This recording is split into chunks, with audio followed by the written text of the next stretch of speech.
चंपारण सत्याग्रह आंदोलन 1917। चंपारण में बगान व्यवस्था के अंतर्गत नील की खेती की जाती थी।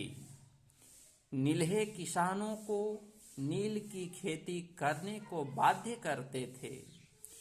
चंपारण में 3 कठिया व्यवस्था थी।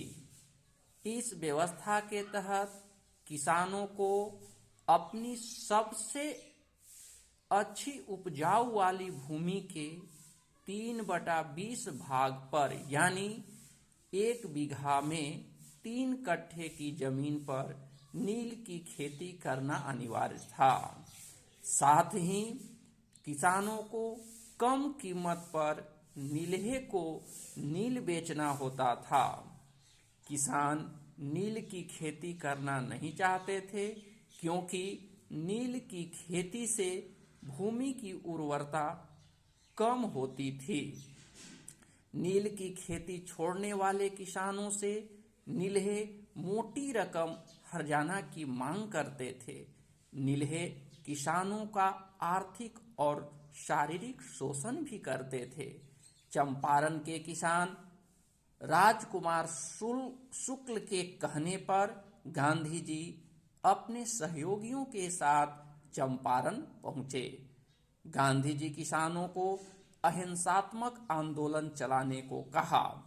इस आंदोलन के बाद सरकार किसानों की समस्या की जांच हेतु चंपारण एग्रेरियन कमेटी का गठन किया। इस कमेटी की अनुशंसा पर किसानों को राहत दी गई। 1918 में चंपारण एग्रेरियन कानून द्वारा नील्हों का अत्याचार रोक दिया गया एवं 3 कठिया प्रणाली को समाप्त कर दी गई। गांधी जी का सत्याग्रह सफल रहा।